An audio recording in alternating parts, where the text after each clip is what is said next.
sobrang espesyal mo sa akin, Drew. Ayokong magbago yung pagiging mag-best friend natin. Ito pala yung feeling ng ma-friendzone. No hard feelings. I really have to go. I hate seeing you like this. Above all, I just want you to be happy. Just tell me, do you want me to back off from Mikit? No. Respetuhin ko kung anong yung decision mo, Kit. Nay, bakit mo ko tinawag na inay? Sorry po. Imagine ko po kasi na kayo po yung nanay ko. May reunion daw at pupunta nanay mo si Mayumi. Sigurado kong matutuwa yun. Baka nga maiyak pa yun eh. Kasi, di ba sabik na sabik kayong makita at makasama ang isa't isa? And finally, Bish, mabubuo na yung pamilya niyo.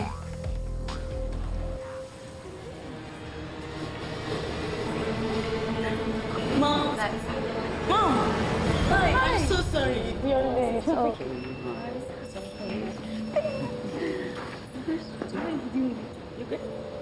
Lalala ko na ba anak ko, Mars? Nagmana sa ganda mo! Nakapangasawa daw ng foreigner sa Japan. Tapos nagkaanak sila ng dalawa. Hi! Bakit, miss? May kailangan ka? Wala po. Wala po. Sorry.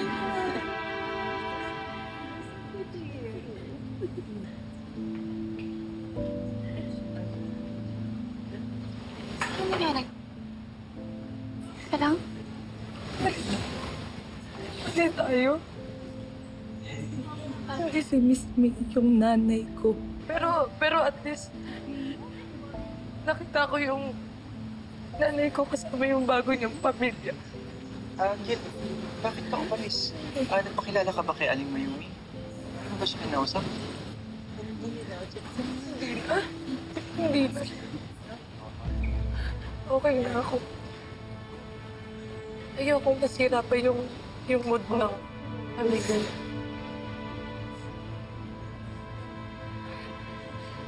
Ngayon naiintindihan ko na kung bakit hindi niya na ako kailangan. Kasi hindi niya na ako kailangan. Ibig ko na siya ng pamilya. Hindi niya na ako kailangan.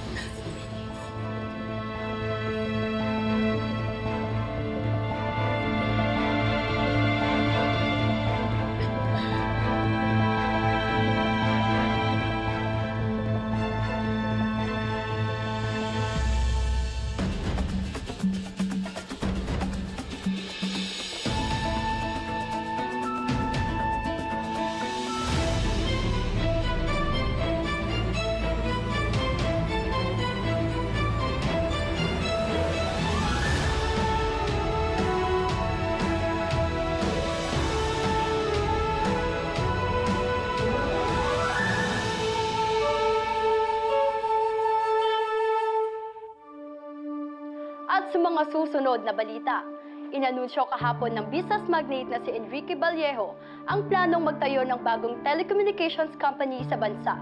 Ang lahat ng to ay sa pagbabalik ng JLM News. Kita niyo yon? Ha? Oh, attention! Attention! Mga hampas lupa! Attention! Nakita niyo yon? Yung lalaki sa TV? That's my dad. So, siya lang naman ang isa sa mga pinakamayaman dito sa Philippines. Ah, wow! Ganon! Mayaman pala ang tatay mo. Eh, bakit nakakulong ka dito? Siguro, pasaway ka.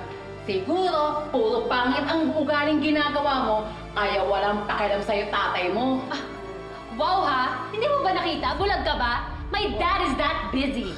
Wow, busy? Eh, kung mabait ka talagang anak, mamahalin ka ng magulang mo, hindi ka nila pababayaan dito. Sino ka ba para i-judge ako, ha? Eh, isa ka lang namang hampas lupa, patay gutom na kriminal. Ano bang sala mo? Pagiging mahirap?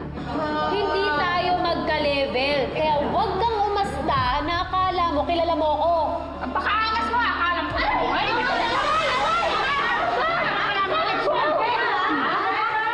Mayaman ka pala, ha? Angas mo, ha? Ha? Kala mo sino? Tulong! Tigilan niyo yan! Kala mo, madadala mo kami sa perang tatay mo sa'yo. Tumigil na kayo, ha?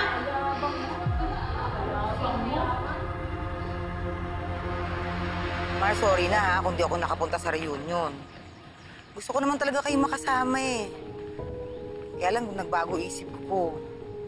Paano kung pagpunta ko doon, makita ko kumpleto ang pamilya nyo, tapos masaya kayo. Eh di lalo lang ako malulungkot, di ba?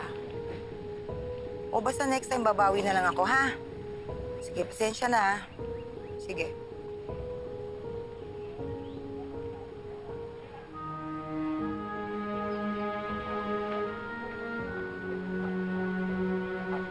Ikit, ba't kami iyak?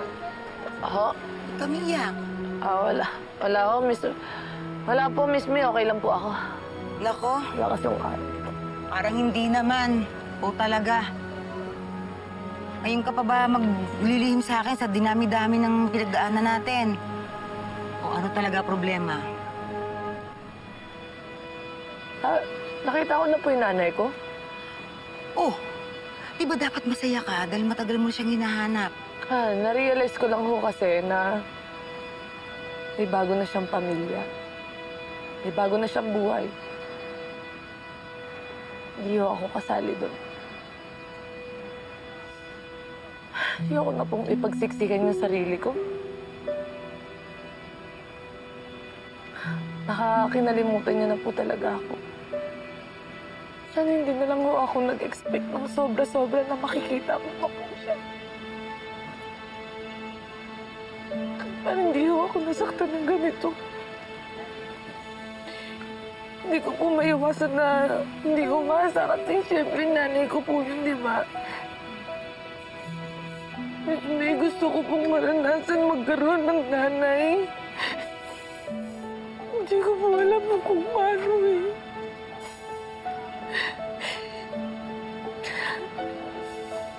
Kaso wala eh. Mukhang kinalimutan niya na po ako. Ikapalit na po ako. Ginawa ko yung importante sa kanya. Ikit, huwag mong isipin na hindi ka importante. Kung alam lang ng nanay mo kung gaano ka kabait at mapagmahal na anak, baka magkukubahog yun para balikan ka.